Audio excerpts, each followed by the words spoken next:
بسم اللہ الرحمن الرحیم الحمدللہ الذی خلق الانسان علمہ البیان انزل القرآن ارسل رسولہ بالہدى ودین الحق الداعی الی الجنة والرضوان قال اللہ عز وجل بعد اعوذ باللہ السمیع العلیم من الشیطان الرجیم اقرأ باسم ربک الذی خلق الانسان من علق اقرأ وربك الاکرم الذي علم بالقلم علم الانسان ما لم يعلم۔ معزز خاتم حضرات، اگست 2025 کا مہینہ اور وطن عزیز پاکستان کے سب سے بڑے صوبے پنجاب میں 9ویں کلاس کے طلباء کا نتیجہ انتہائی مایوس کن، تناسب انتہائی کم۔ صرف لاہور بورڈ کی بات کی جائے تو 3.5 لاکھ سے زیادہ طلباء نے امتحان دیا، جن میں پاس ہونے والے طلباء 1 لاکھ کے قریب، اور یہی حال تقریباً ہر بورڈ کا ہے۔ کیوں؟ اس پر آج ہم تھوڑی سی بات کریں گے، اسباب اور حل۔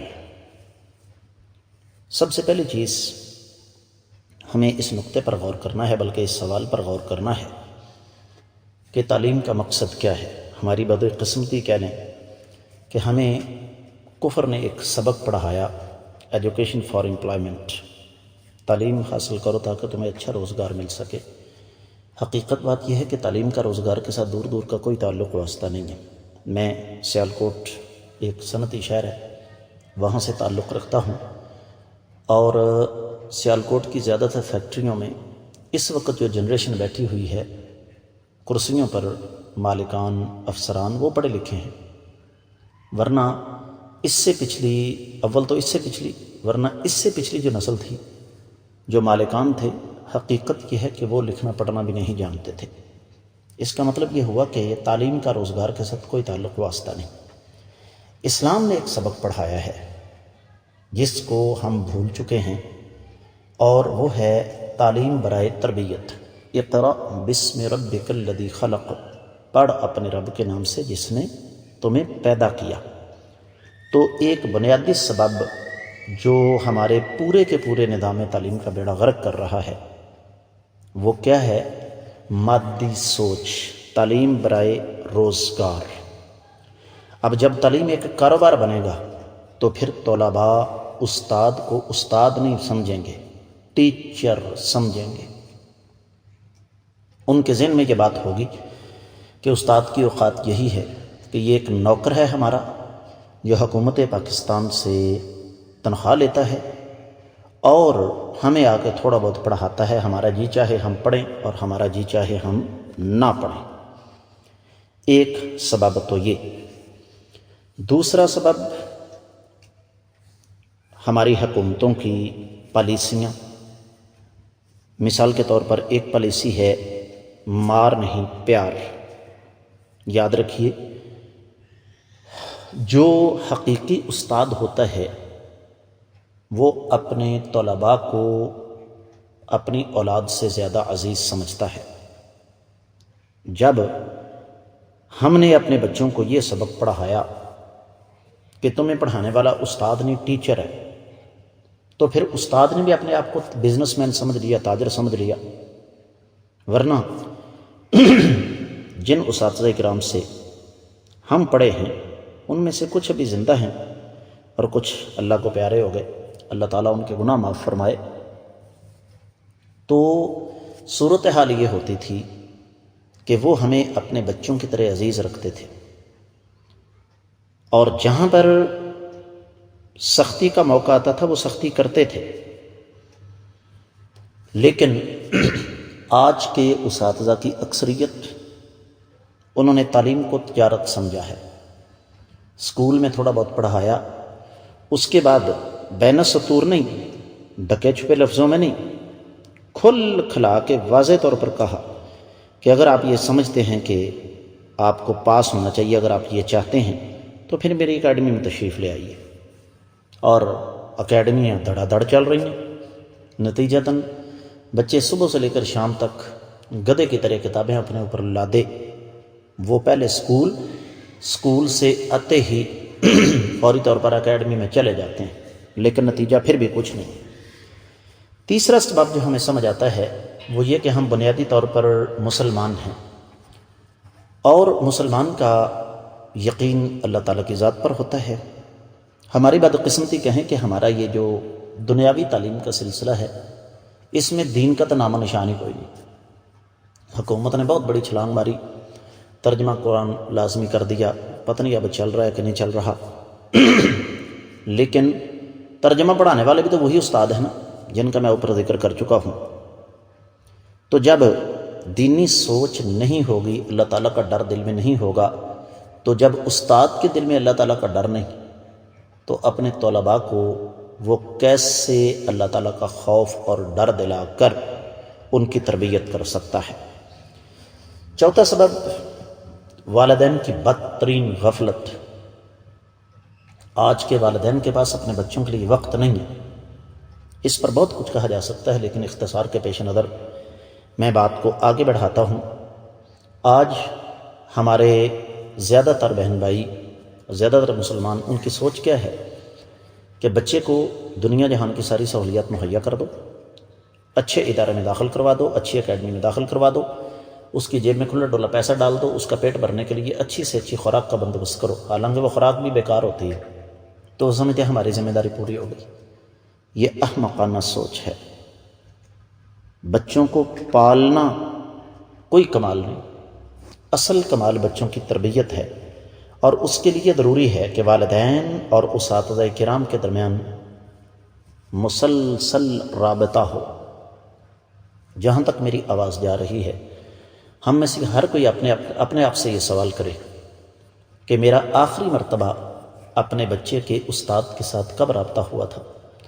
اپنے بچے کے سلسلے میں نے آخری مرتبہ ادارے میں جا کے، اسکول میں جا کے کب گفتگو کی تھی؟ پھر اسی کا ایک تسلسل آج کے دور کی ایک بہت بڑی لعنت، موبائل۔ جدید تحقیقات بھی بتا رہی ہیں، ماہرین صحت بھی دن رات چیخ رہے ہیں کہ جہاں تک ہو سکے بچوں کو موبائل سے بچاؤ، لیکن چونکہ ہمارے پاس بچوں کے لیے وقت نہیں اور بچوں کو مصروف کرنے کے لیے ہمارے پاس موبائل سے بہتر اور کوئی ذریعہ نہیں، نتیجتاً ہمارے بچے دن رات موبائل کے اندر گھسے ہوئے ہیں، اور ہمیں اس بات کا علم ہی نہیں کہ وہ کیا کچھ دیکھ رہے ہیں۔ اور اس موبائل نے وقت سے پہلے بچوں کو بالغ کر دیا، بچوں کی سوچ، ذہن، فکر تبدیل کر دی، حقائق سے ہٹ کر وہ تصوراتی دنیا کے اندر رہتے ہیں، اور ہمیں ذرہ برابر اس بات کا ہوش نہیں کہ ہمارے بچے کس نہج پر چل رہے ہیں۔ اور اسی کا ایک تسلسل پھر آگے بڑھ کر ہمارے آج کل سونے جاگنے کے اوقات، میں بڑا سخت سا لفظ استعمال کروں گا کہ ہم جانوروں سے بھی گئے گزرے ہیں۔ جانوروں کو اس بات کا پتہ ہے کہ شام کو جلدی سونا ہے اور صبح جلدی اٹھنا ہے، لیکن ہم باشعور ہو کر راتوں کو جاگتے ہیں اور دن کے وقت سوئے رہتے ہیں۔ اب جو بچہ رات 11، 12 یا 1 بجے تک موبائل کے اندر گھسا رہے گا، وہ بھی بند کمرے میں علیحدہ والدین سے، اس نے پڑھنا کیا ہے؟ اور اس نے اسکول میں جا کر، درسگاہ میں جا کر اس نے حاصل کیا کرنا ہے؟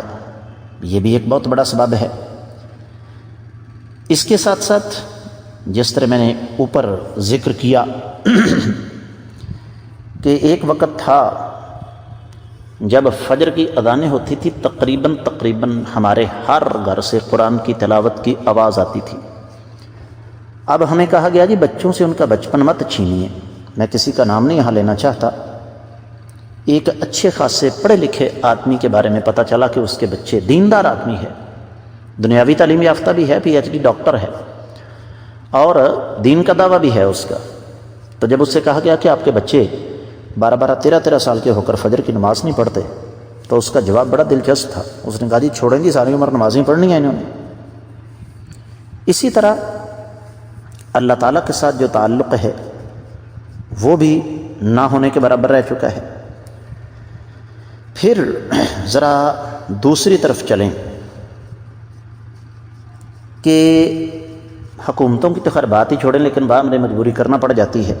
حکومت نے ایک پالیسی بنائی کہ 8ویں تک کسی کو فیل کرنا ہی نہیں۔ جب بچے کو کامیابی اور ناکامی کا کوئی خوف یا امید یا شوق نہیں ہوگا تو وہ پڑھے گا خاک۔ اسی طریقے سے ایک اور بہت بڑا سبب ہے جس کا تعلق موبائل انٹرنیٹ کے ساتھ ہی ہے۔ ایک ٹک ٹاکر بیہودہ قسم کی، لچر قسم کی زبانی الفاظ پر مشتمل ایک ویڈیو بناتا ہے یا بناتی ہے، اور راتوں رات اس کو دیکھنے والوں کی تعداد کروڑوں تک پہنچ جاتی ہے، اور پھر اس پر مستزاد یہ کہ اس کو اچھے خاصے پیسے ملتے ہیں۔ ہمارے کچے ذہنوں کے بچے، بلکہ بچوں کے کچے ذہن اس بات کو پھر کس انداز سے لیتے ہیں کہ پڑھنے میں کیا رکھا ہے، لہذا جوتے مارو پڑھائی کے سر میں۔ میں بہت سارے 8ویں پاس بالغ بچوں کو جانتا ہوں جنہوں نے اپنے والدین سے کہہ دیا کہ پڑھائی میں کچھ نہیں رکھا، مجھے بیرون ملک بھیج دیں یا مجھے کوئی کام سکھا دیں، میں نہیں پڑھ سکتا۔ وجہ کیا ہے؟ وہ جب دیکھتے ہیں کہ ان کے تایا، چچا، پھپھا، خالو یا ماموں کا بیٹا جو کہ بمشکل پرائمری پاس ہے، ڈنکی لگا کے اٹلی پہنچ گیا، یا کسی بھی ذریعے سے اپنی زمینیں وغیرہ بیچ کے وہ برطانیہ امریکہ پہنچ گیا، وہاں وہ ڈالر، یورو، پاؤنڈز وغیرہ کما رہا ہے، تو وہ سوچتا ہے میں یہاں پاکستان میں دھکے کھا کر کیا کروں گا۔ یہ بھی ایک بہت بڑا سبب ہے۔ اسی طریقے سے رشوت خوری، اقربا پروری، یہ ہمارے ہاں ایک ناسور ہے۔ میں ذاتی طور پر ان امور سے بخوبی آگاہ ہوں کہ مارکنگ کے سلسلے میں، نمبر لگانے کے سلسلے میں 2 نمبری کی جاتی ہے، بلکہ امتحانات کے اندر بھی نقل کروائی جاتی ہے، جس کا زندہ ثبوت ہر بورڈ میں جو نقل کے کیسز پکڑے جاتے ہیں ان کی تعداد سینکڑوں میں نہیں، ہزاروں میں ہے۔ اور اگر وہاں سے بھی بچہ کامیاب نہ ہو سکے نقل لگا کر بھی، کیونکہ نقل کے لیے بھی عقل کی ضرورت ہوتی ہے، تو پھر اگلا مرحلہ ہوتا ہے، دیکھا جاتا ہے کہ پرچے چیک کرنے کے لیے کس کے پاس جائیں گے، اس کو رشوت دی جاتی ہے، سفارش کروائی جاتی ہے، یہاں تک کہ دھمکایا جاتا ہے۔ اقبال بہت پہلے کہہ چکے ہیں، شکایت ہے مجھے یا رب، خدا بندہ نے مکتب سے سبق شاہین بچوں کو دے رہے ہیں خاک بازی کا۔ ہمیں اپنا بچپن یاد ہے، پرائیویٹ سکولوں کو ہمارے ہاں بڑے غلط نام سے یاد کیا جاتا تھا، اور سرکاری سکولوں میں پڑھائی دبا کے ہوتی تھی۔ اب ایک سازش کے تحت پرائیویٹ سکولوں کو ایکسپوز کیا جا رہا ہے، اچھالا جا رہا ہے کہ جناب ان کا رزلٹ بہت اچھا ہے۔ کس لیے؟ جیسے میں نے ابتدا میں عرض کیا، تعلیم ایک کاروبار بن چکی ہے، ایک بزنس ہے۔ غریب آدمی ریڑھی لگا کے مزدوری کر کے بمشکل اپنے بچوں کی فیسز پوری کرتا ہے، نتیجہ میرے اور آپ کے سامنے ہے۔ تو یہ کچھ موٹے موٹے اسباب تھے، اس کے علاوہ بھی اور بہت سارے ہیں۔ اب رہا یہ مسئلہ کہ اس کا حل کیا ہے، جو کچھ میں نے آپ کی خدمت میں عرض کیا، اس کا الٹ کر لیں، یو ٹرن لے لیں، واپس آ جائیں، تو انشاءاللہ مسائل حل ہو جائیں گے۔ میں امید کرتا ہوں کہ میری ان گزارشات پر آپ لوگ ضرور غور و فکر فرمائیں گے۔ السلام علیکم ورحمۃ اللہ وبرکاتہ۔